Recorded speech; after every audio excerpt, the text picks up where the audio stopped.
साथियों नमस्कार। Writing skill development को लेकर के मैंने पहले भी वीडियो बनाया था और क्या ऑल अराउंड चल रहा है अभी कोचिंग संस्थानों में, उसके ऊपर भी मैंने वीडियो बनाया था। और मैंने टाइम कैलकुलेशन के साथ बताया था कि एक कोई भी टीचर कितना आखिर क्वेश्चन को रिव्यू कर सकता है, कितने कॉपी के ऊपर रिव्यू कर सकता है। तो इन सारी चीज़ों के ऊपर मैंने वीडियो बनाया था और उस पर जो कमेंट्स आए हैं वो अब बहुत चिंताजनक हैं। और बच्चों ने किसी कोचिंग के लिए सपोर्ट में अपना कमेंट्स लिखा है और उनके कमेंट को देख करके साफ लगता है कि वो कोई स्टूडेंट जेन्युइन नहीं होंगे, ट्रोल आर्मी के सदस्य जैसे दिखते हैं वे। तो मैं बताना चाहता हूँ कि कोई भी आदमी कहीं भी टेस्ट सीरीज दे रहे हैं तो अपने जो भी आपके टीचर हैं या मेंटर हैं उनसे एक रिक्वेस्ट कीजिए कि आखिर उनसे कैसा रिव्यू आपको मिले, जिससे कि आपके अंदर में इम्प्रूवमेंट होगा। रिव्यू देने के लिए कुछ भी दे सकता है, अगर ये अच्छा है, बड़ा है, छोटा है, इसमें डायग्राम लिखें, इस तरह का जो स्टीरियो टाइप का कमेंट है वो कमेंट समझिए कि किसी कोचिंग संस्थान के जो वहाँ पे स्टाफ होते हैं अमूमन वो लोग लिखते हैं, या जो एक कह सकते हैं कि प्रोफेशनल टाइप का लोग, जो स्टूडेंट है उनका मेंस लिख रहा है या थोड़ा तेज टाइप का स्टूडेंट है उनको कुछ पैसे दिए और उनसे वो कमेंट लिखवा लेते हैं। तो ऐसा बहुत देखा जा रहा है। तो मैं यही कहना चाहता हूँ कि उनसे सावधान रहिए। और मैं एक मॉडल जो रिव्यू लेकर आया हूँ आप लोगों के सामने पेज पे दिख रहा होगा कि ये ऑप्शनल पेपर का है। इसी तरह से आप मतलब बाकी जगह भी लागू कर सकते हैं कि जब कभी कोई टीचर जब आपको रिव्यू देगा, जैसे आप देखिए यहाँ पे ध्यान से कि मैंने मतलब एक एक चीज़ को इस पे हाईलाइट किया हुआ है। यहाँ पे मैंने एक एक बिंदु को ठीक से बताया हुआ कि इसमें क्या लिखना चाहिए, इस जगह पे मैंने बताया हुआ क्या लिखना चाहिए। यहाँ पे आप देखिए कि डिटेल्ड क्या है लिखा हुआ। तो ये सारी चीज़ें जब आप इस तरह से जब आपको रिव्यू मिलेगा, आपको गौर से देखिए ध्यान से, तब जाकर के आपके अंदर में इम्प्रूवमेंट पॉसिबल है। और ये ध्यान देखिए कि जैसे यहाँ पे मैंने लिखा है कि you have very fair chance to cross 200 marks. ये देखिए यहाँ पे मैंने बताया है, ये ऑप्शनल पेपर का है जो 300 नंबर का होता है यूपीएससी में। तो ध्यान रखिए कि इन चीज़ों को मैंने रखा हुआ है यहाँ पे। तो मैंने प्रॉपर मतलब उनको दिया है अलग अलग तरीके से रिव्यू, यहाँ पे क्या लिखना चाहिए, यहाँ पे क्या लिखना चाहिए, इस जगह में मतलब उसको क्या लिखना चाहिए था। तो ये ध्यान में रखिए कि इस जगह पे उनको क्या लिखना चाहिए था। जब ऐसे इस तरह का रिव्यू आएगा तब जाकर आप समझिए कि सही से पकड़ पाएंगे।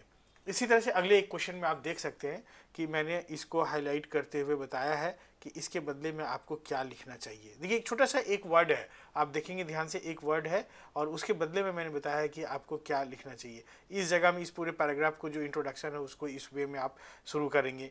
ये ग्राफ को देखिए ध्यान से कि इस ग्राफ के अंदर में जो उनका एरर पॉइंट था उसको भी मैंने दर्शाया हुआ है और उसके लिए क्या लिखना चाहिए उसको मैंने ध्यान से बताया है उसको। यहाँ भी आप देख सकते हैं, एक चीज़ ध्यान देखिए कि आपको अक्सर कमेंट में लिख देगा कि आप थोड़ा लेवल का अपना आप करें। तो मैंने यहाँ पे लिखा है कि बेसिक लेवल ठीक है, थोड़ा इसको एडवांस लेवल पे लिखना होगा। जैसे उसमें बताया है मैंने कि एडवांस लेवल पे क्या मतलब इंक्लूड करेंगे कि आपका एडवांस लेवल जाएगा। जैसे why it is needed, how it work, example देना है। जब उसको गाइड नहीं करिएगा तो स्टूडेंट कैसे समझेगा कि हमको क्या इस पर एडवांस लेवल पकड़ना है, क्या नहीं पकड़ना है।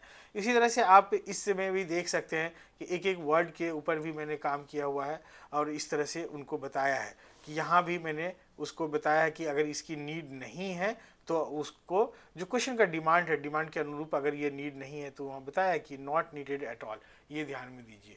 तो आगे भी गौर से देखिए, इस तरह से इन्होंने एक सिंबल इस्तेमाल किया हुआ है। तो ये एग्ज़ाम में नहीं चलता इस तरह से, उसके बदले में लिखना पड़ता है कि इंक्रीज़ हो रहा है, या अगर यहाँ पे नीचे के एरो दे दिया तो डिक्रीज। तो ये आपका समझिए कि एग्ज़ाम हॉल में अगर इस तरह का आप यूज़ करेंगे तो नंबर आपको कम मिलेगा। यहाँ भी देखिए गौर से कि मैंने पूरा डिटेल में उनको दिया हुआ है। तो कोई भी टीचर मतलब यहाँ भी मतलब इस चीज़ को मैंने हाईलाइट किया हुआ है। तो मेरा ये कहना है कि आप देख सकते हैं कि एक फ्लैश में इस तरह के जब आपको रिव्यू मिलेंगे तब आप जाकर इम्प्रूव कर सकेंगे। तो मेरा ये कहना है कि टेस्ट सीरीज देने का प्राइमरी मकसद होता है किसी भी स्टूडेंट का कि उनके अंदर इम्प्रूवमेंट आए, कि कैसे वो आंसर को टैकल करे, कैसे वो इंट्रोडक्शन लिखे, कैसे मेन बॉडी लिखे, कैसे वो कंक्लूजन लिखे, किस चीज़ को डाले किस चीज़ को नहीं डाले, कौन उनका एडिशनल है कौन उनका मिसिंग है। तो इन चीज़ों पे जब पैराग्राफ टू पैराग्राफ और उसको पेज टू पेज रिव्यू सही से नहीं मिलेगा तब जाके ये इतनी बातें तो इसमें लिखी हुई है, मैंने ध्यान से देखिए, एक जगह कमेंट भी दिया हुआ है, गौर से देखिए ध्यान से, कि ये सॉफ्ट कॉपी पे मैंने रिव्यू लिख के भेजा है। दूसरा मैंने उनको बताया कि बात कर लो समझा देंगे।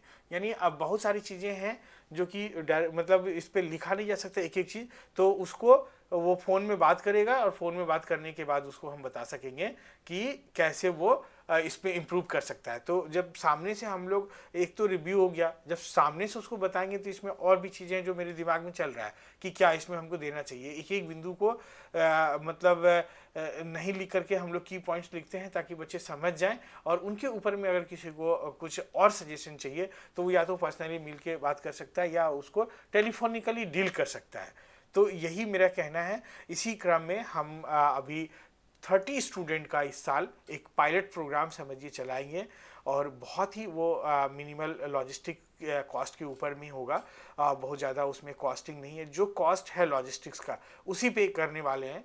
तो जो भी इंटरेस्टेड स्टूडेंट होंगे वो जो गूगल फॉर्म में इस डिस्क्रिप्शन में डालूंगा वो भरेंगे। ये ध्यान रखिएगा जो इंटरेस्टेड स्टूडेंट होंगे, फालतू का नहीं भरना है, क्योंकि बिहार में एक प्रचलन है कि कुछ भी भर दो फालतू का, तो वैसा नहीं करना है। कि मैं भी चाहता हूँ कि कुछ जो सीरियस स्टूडेंट है उनके साथ काम करूँ और उनको रिजल्ट तक लेके जा सकूँ। तो जो मेरा रिजल्ट ओरिएंटेड काम है जो बिहार में बहुत मिसिंग है, मैंने 69 BPSC में देखा था कि 1000 बच्चे का मेंस में रिजल्ट आया था इंटरव्यू के लिए, तो उसमें जब ऑल अराउंड हम लोग खोजते थे तो कोई बच्चे दिखते नहीं थे। होर्डिंग में दिखता है इतना सारे रिजल्ट, लेकिन ग्राउंड पे रिजल्ट नहीं दिखता है। उसका रीज़न क्या है? उसका रीज़न यही है कि जो हमको रिजल्ट ओरिएंटेड काम होना चाहिए वो मिसिंग है बिहार के अंदर, उसी को हम स्थापित करना चाहते हैं और उसके लिए हम काफ़ी मेहनत कर रहे हैं कई वर्षों से।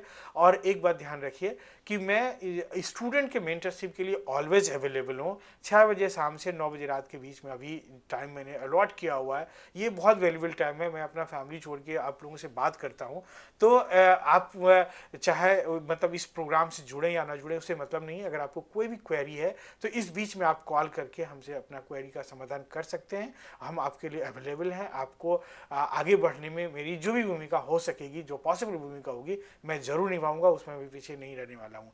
मैं चाहता हूँ कि बिहार में बच्चे जो डाउन ट्रोडन फैमिली के बच्चे हैं, जो नीचे लेवल में हैं, जो बहुत हाई फाई नहीं है, ऐसे बच्चे भी कमीशन की परीक्षा पास करें और बुलंदियों तक जाएं। तो इसके लिए एक हमारा मुहिम है और ये इस पे बहुत मजबूती से हम काम कर रहे हैं और इसमें इस मुहिम का आप बेनिफिट ले सकते हैं।